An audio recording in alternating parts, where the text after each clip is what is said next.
Bonjour, ceci sera un résumé des devoirs maison de droit administratif jusqu'au galop d'essai. Le premier portait sur l'état d'urgence et les libertés fondamentales. Le sujet était le contrôle de proportionnalité du juge administratif et l'état d'urgence. Qu'est-ce qu'on veut nous demander ici? L'idée, elle est simple. Vous avez l'application de l'état d'urgence et vous avez de l'autre côté la conciliation des libertés et droits des citoyens, des administrés. C'est ça l'intérêt du sujet.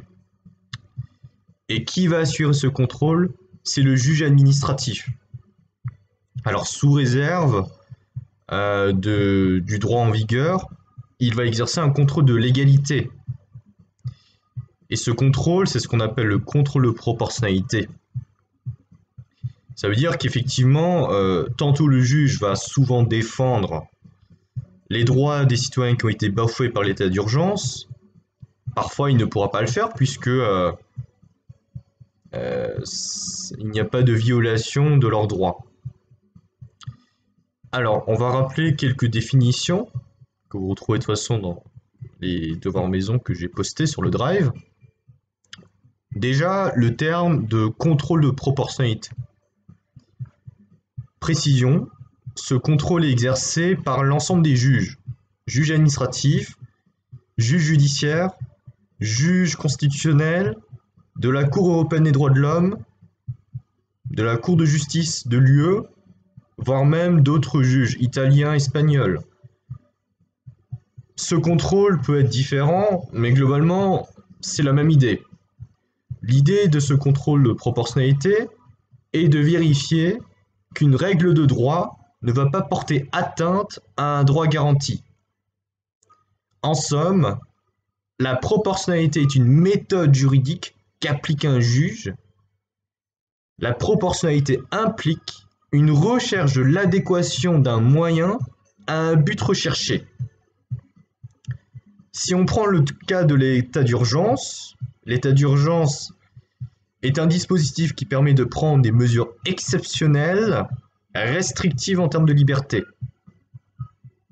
Le juge va donc regarder au cas par cas, au cas d'espèce, si, selon le droit qui est potentiellement attaqué, le dispositif de l'état d'urgence remplit-il sa mission et ne porte pas atteinte à ce droit. C'est ça l'intérêt. Alors l'état d'urgence, il faut le retracer de manière globale dans les possibilités qu'a l'administration de prendre des mesures exceptionnelles. Déjà le terme mesure exceptionnelle, ça a été dégagé par la jurisprudence Herriès de 1918 et Damdol et Laurent de 1919. Ces deux arrêts qui légitiment l'intervention de la puissance publique. C'était après la Première Guerre mondiale. Donc ça, c'était vraiment les prémices, si vous voulez. Après, on a eu l'état de siège. L'état de siège qui n'a jamais été appliqué sous la Ve République.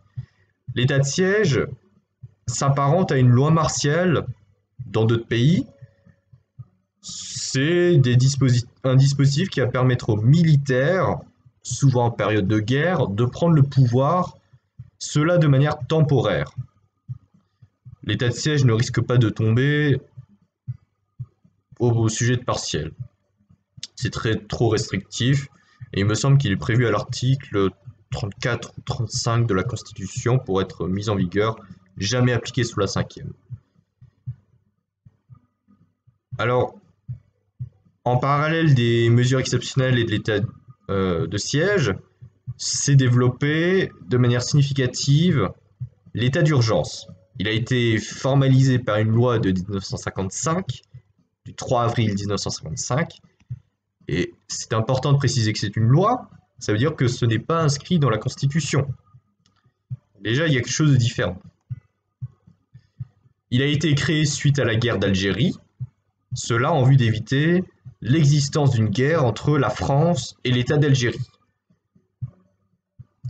Cet état d'urgence peut être décrété par le président de la République après aval en Conseil des ministres. En cela, c'est une forme d'état d'exception, temporaire et qui est encadré. On ne peut pas faire n'importe quoi avec l'état d'urgence. Il a été utilisé à plusieurs reprises par les autorités de police administrative, comme lors des banlieues, la crise des banlieues en 2005, pour faire face aux violences urbaines, ou encore lors de la guerre d'Algérie, et ça a permis des mesures restrictives. On a un exemple très concret de violation grave, c'est l'utilisation de la torture lors de la guerre d'Algérie. Alors, enfin, c'est développer une dernière forme d'état d'urgence, quelque peu différente, l'état d'urgence sanitaire. Et comme il est très récent, il a été pris un peu en précipitation. On a dû dégager des règles nouvelles inspirées du Code de santé publique, CSP.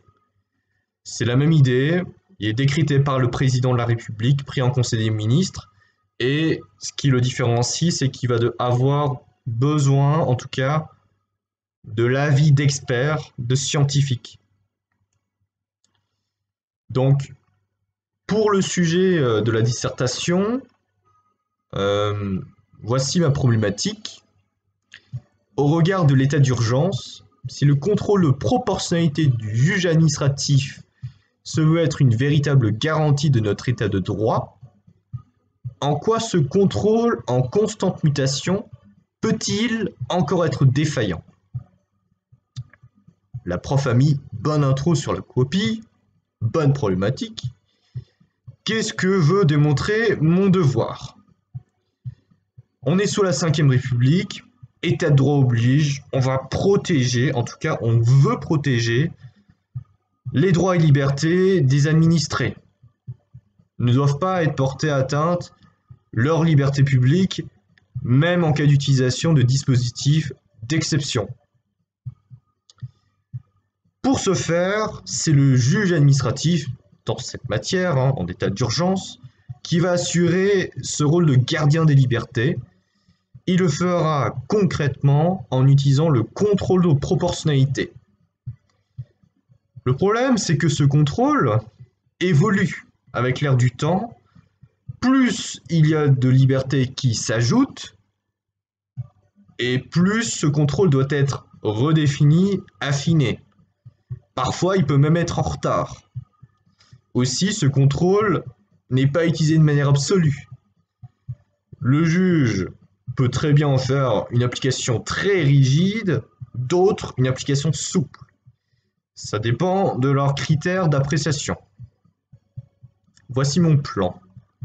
Grand 1, une tentative de préservation de l'état de droit par l'application du contrôle de proportionnalité.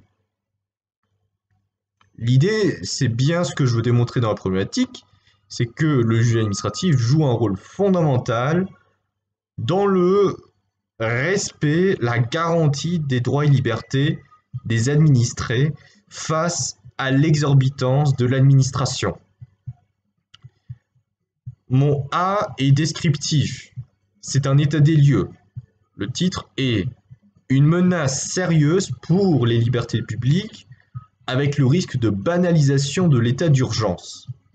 L'idée, c'est de montrer que l'état d'urgence est utilisé de plusieurs fois sous la 5e République, que cela crée un sentiment de banalisation de ce dispositif, alors même qu'il est censé être un dispositif d'exception.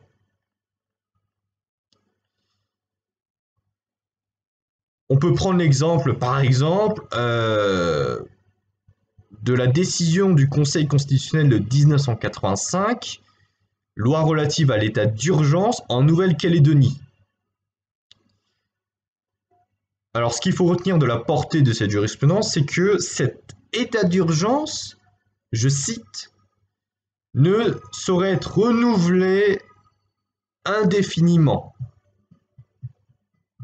C'est pourtant le cas. On peut constater que souvent, l'état d'urgence est prorogé, c'est-à-dire qu'il est réutilisé, qu'on on le fait perdurer sur une certaine durée, alors même que, par définition, il est censé être temporaire. Et là, il faut y voir une atteinte à nos libertés.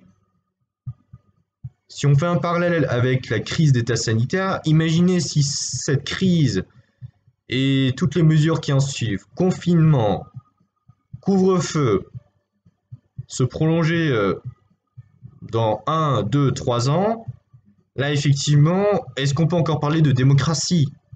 C'est une vraie question.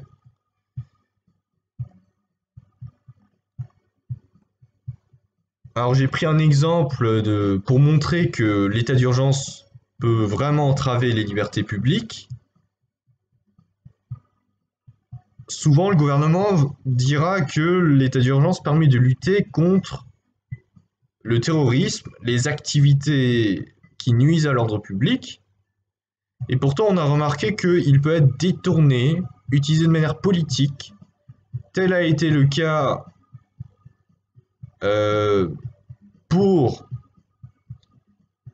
des militants de la COP 21 à l'époque, qui étaient assignés à résidence.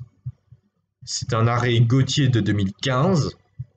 Et ceci, paraît-il, présentait, en raison de leur comportement, des raisons sérieuses qui pourraient penser qu'ils constituent une menace pour la sécurité et l'ordre public. Il y a quand même une sacrée différence entre un militant de la COP 21 et un djihadiste fiché S. Donc c'est vraiment l'idée de montrer une banalisation de l'état d'urgence. Grand B, le contrôle impérieux du juge administratif pour empêcher les dérives de l'état d'urgence. Dans le A, je n'ai pas encore parlé en soi du contrôle de proportionnalité. C'est ce que tend à montrer ce B.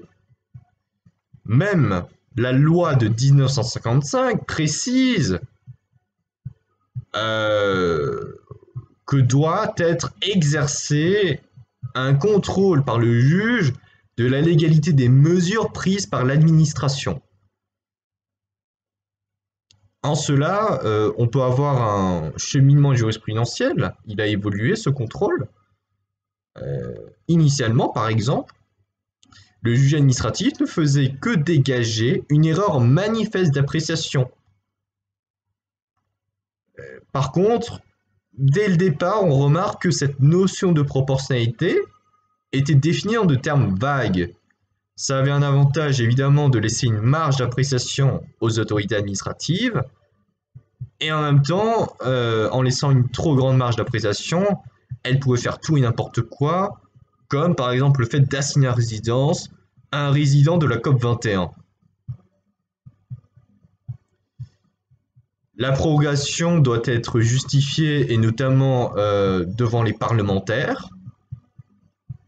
Et enfin,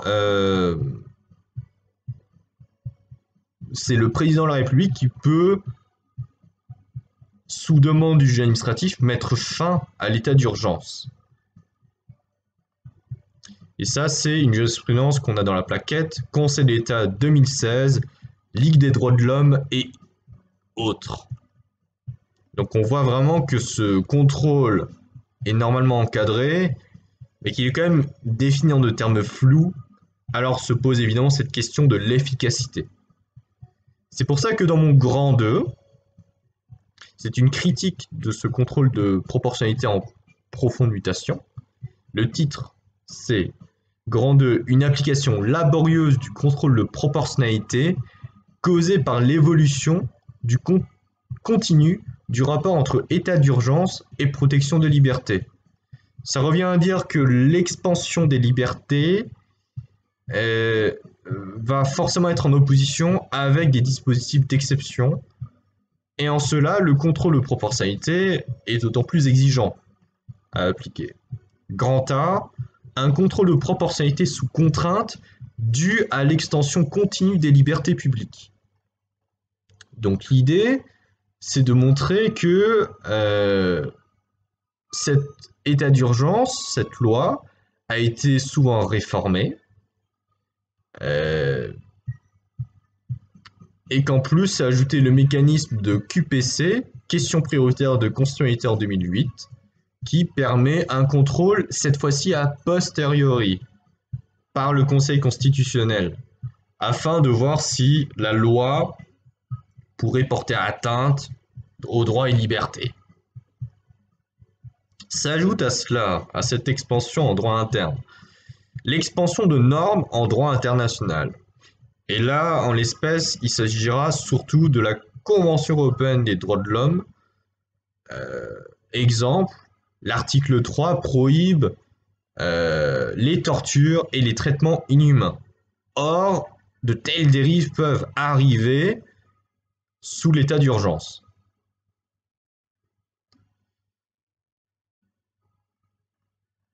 Et enfin, mon grand B, où je suis pas spécialement content, même l'a pas reproché, c'est un focus sur l'état d'urgence sanitaire. Un contrôle de proportionnalité encore instable depuis l'avènement récent de l'état d'urgence sanitaire. L'idée, c'est de montrer que l'état d'urgence classique lui-même est influencé par l'avènement d'autres formes d'état d'urgence. Cela mène à une certaine confusion. Pourquoi ne pas les avoir tous regroupés ensemble? Dans cette partie, il n'y a pas non plus d'analyse fine, puisque les jurisprudences sont récentes, on n'a pas encore le recul. Néanmoins, on peut voir que le juge lui-même s'est plus ou moins contredit. Tantôt, il aura admis la limitation de certaines libertés, comme la liberté d'aller et venir, et l'obligation du port du masque.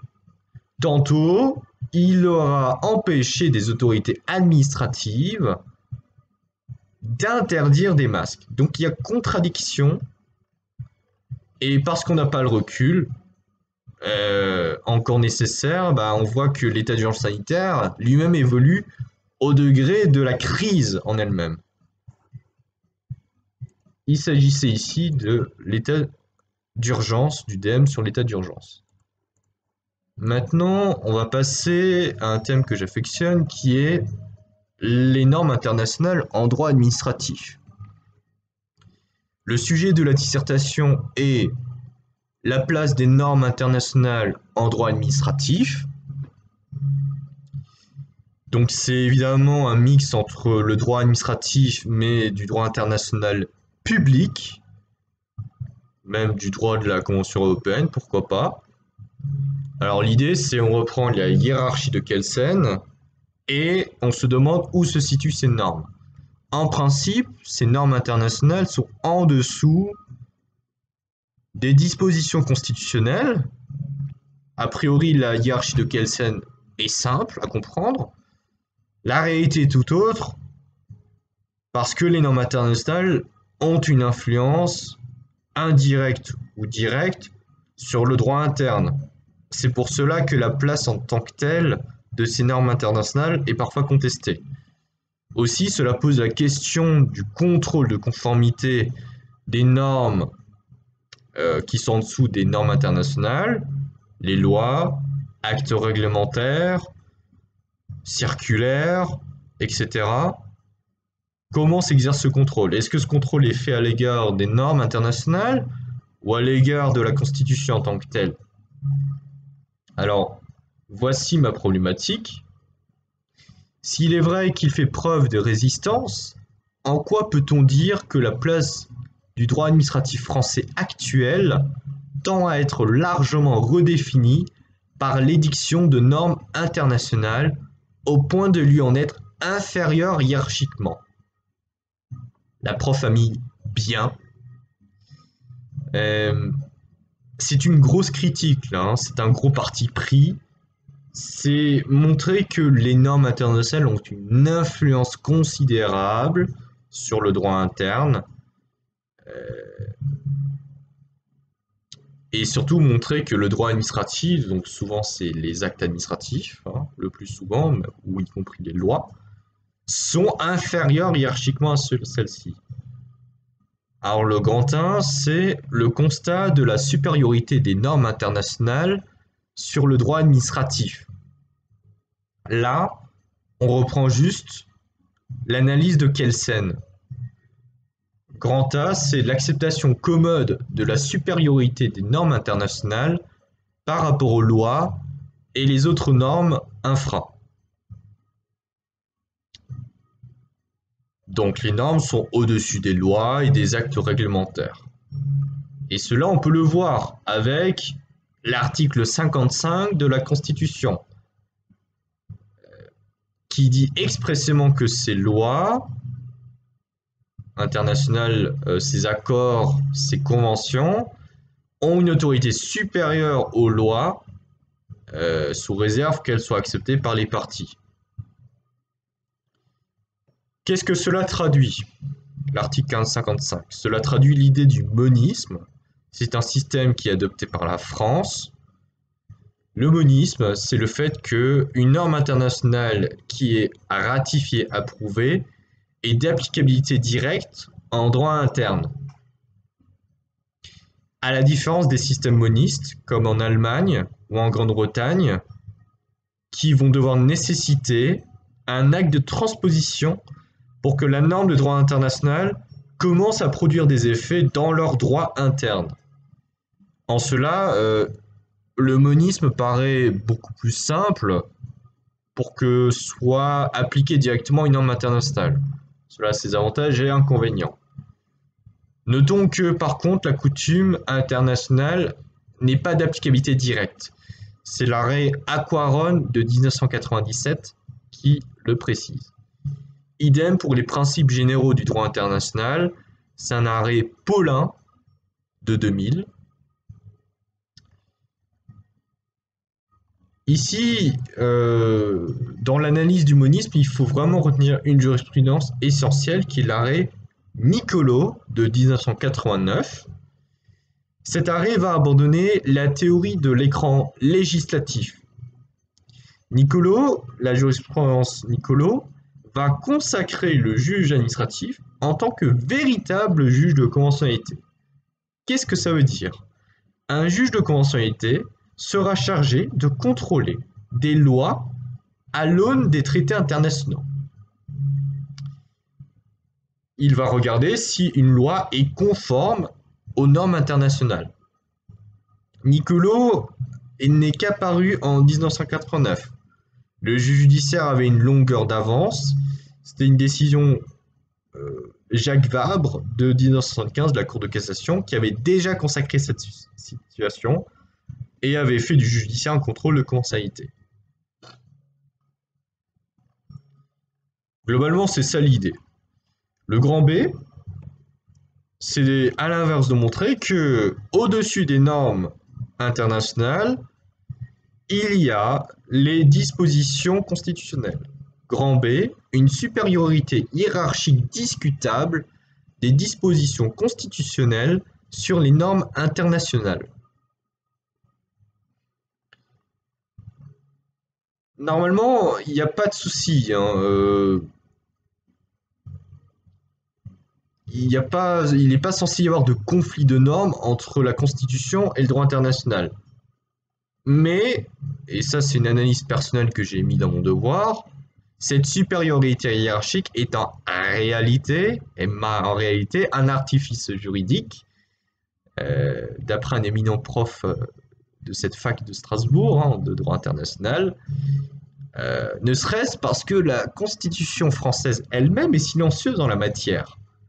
Elle ne consacre aucunement une primauté absolue des dispositions constitutionnelles sur le droit international.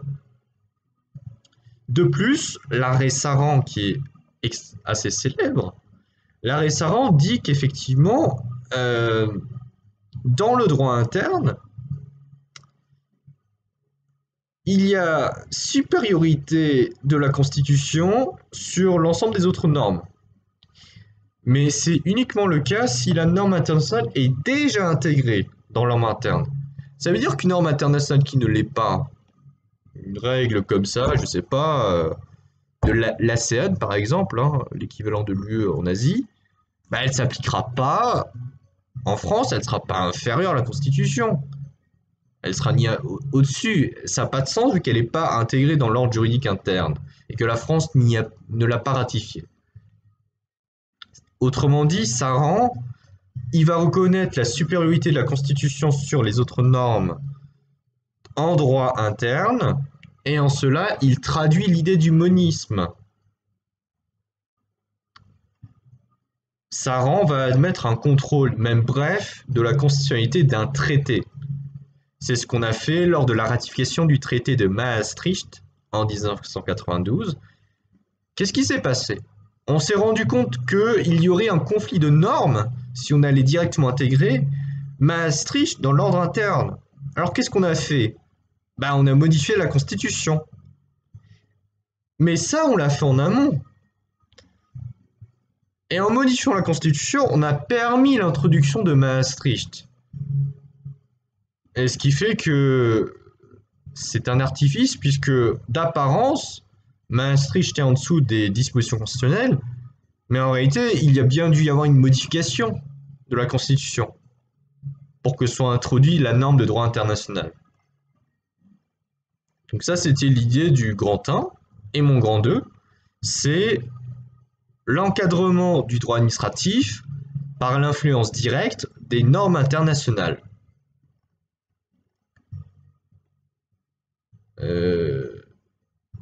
Grand A, la formalisation du droit administratif par l'applicabilité des normes internationales. L'idée, c'est de montrer que toutes les normes qui sont en dessous des normes internationales en sont largement influencées par celles-ci.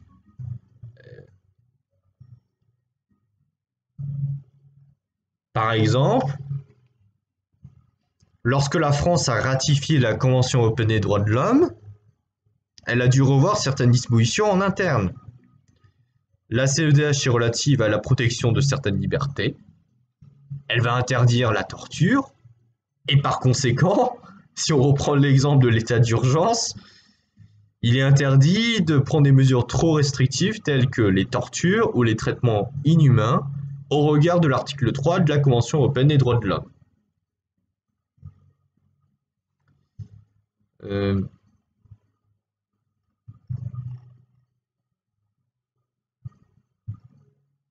Les normes internationales influencent tous les secteurs de l'action administrative. Aucun d'entre eux n'y échappe.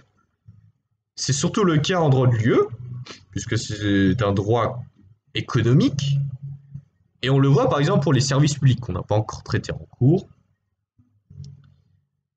En principe, toutes les entreprises qui sont chargées de la gestion d'un service d'intérêt économique général sont soumises aux règles des traités, notamment aux règles de concurrence. Les grandes libertés économiques que sont la libre circulation des marchandises, des travailleurs, des services et des capitaux viennent alors influencer la réglementation des activités professionnelles, le rôle et le régime des services publics ou encore les modalités de passation des contrats publics, référence aux contrats administratifs. Ça veut dire que le droit interne est largement influencé par le droit de l'UE.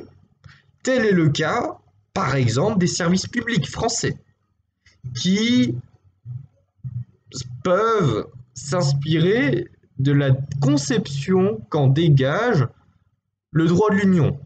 Le droit de l'UE ne fait que 2 références explicites, c'est donc une position marginale qu'il accorde à la notion de service public, aux articles 93 et 106 du TFUE. Mais vous voyez, il y a d'autres pans du droit administratif qui sont concernés.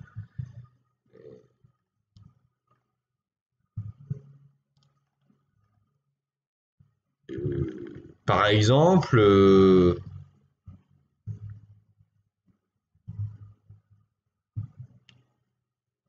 on a, comment dire, les PGD de l'UE qui vont s'imposer directement à l'administration.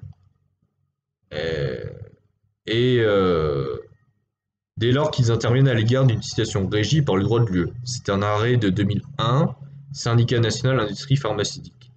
C'est bien montrer l'importance des principes généraux du droit de l'UE sur l'édiction de normes en interne.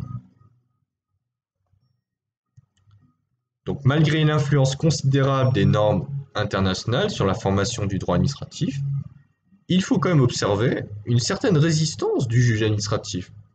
Si ce juge administratif tente, tant bien que mal, à préserver l'exorbitance du droit administratif, ce dernier semble davantage un droit soumis au droit supranational.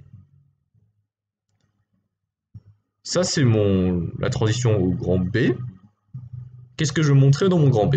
Simplement dire que le juge administratif ne veut pas accepter comme ça le droit international et dire oui, j'acquiesce, oui, je gobe le droit international. Non, non. Il fait preuve d'une certaine résistance. Grand B, le dialogue des juges, double point, ou la manifestation d'une résistance relative des juges administratifs à maintenir la prépondérance du droit administratif. Il y a deux conceptions. Soit les juges, comme je l'ai dit, s'y opposent, soit ils vont faire en sorte de travailler de concert avec ces normes internationales. C'est le dialogue des juges. Il ne faut pas minimiser le rôle du juge administratif. Hein. Certes, le droit de l'UE est un droit original, son ordre juridique est singulier, il est autonome, mais, et c'est en cela que le juge administratif, au départ, était très réticent. Depuis, on peut dire, c'est une analyse personnelle, que le juge administratif est eurocompatible, c'est-à-dire qu'il va jouer le rôle de l'intégration normative du droit de l'UE. Il va faciliter l'introduction du droit international dans le droit interne. En cela, il accepte la prééminence du droit international dans l'ordre juridique interne. Souvenez-vous, avec M. Boyev, on a vu la jurisprudence Costa contre Enel de 1964 de la Cour de justice des communautés européennes qui admettait une prééminence du droit de l'UE dans les ordres juridiques internes des États membres. En cas de violation du droit de l'UE, la responsabilité de l'État pour faute peut être engagée.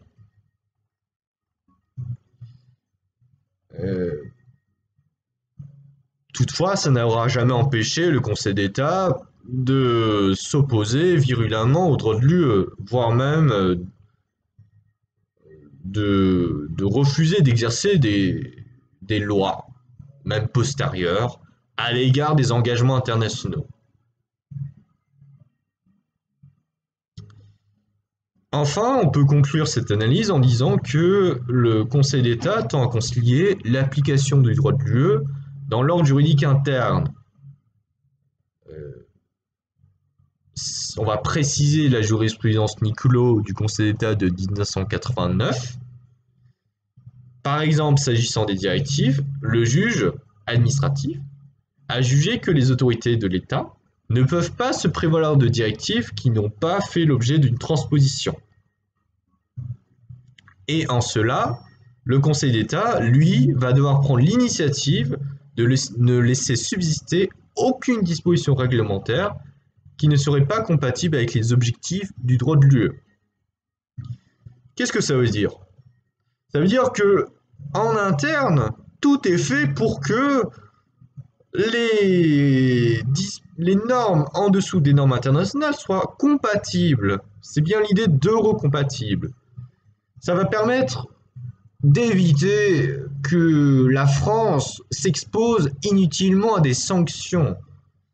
Mais in fine, cela revient à admettre que le juge administratif se conforme aux normes internationales. Enfin, la primauté en tant que telle de l'UE n'est jamais absolue. Le dialogue des juges en témoigne. Il le fait avec la jurisprudence du Conseil d'État de 2008, Conseil national des barreaux. Dans cette jurisprudence, le Conseil d'État n'a pas appliqué de manière littérale le droit de l'UE. Il l'a interprété et il l'applique en cas de difficultés sérieuses. Ça, c'est Conseil national des barreaux. A contrario, s'il y a difficultés sérieuses, va se jouer le mécanisme du dialogue des juges. C'est la décision Arcelor de 2007 qui vous le montre. Comment se manifeste ce contrôle, ce dialogue des juges? Le juge administratif en interne va se déclarer incompétent pour interpréter la norme du droit communautaire. En toute humilité, le juge administratif va devoir saisir le juge de l'Union européenne d'une question préjudicielle. Et c'est le juge de l'UE qui va devoir trancher et préciser l'interprétation de la norme communautaire. C'était donc le devoir maison sur les normes internationales.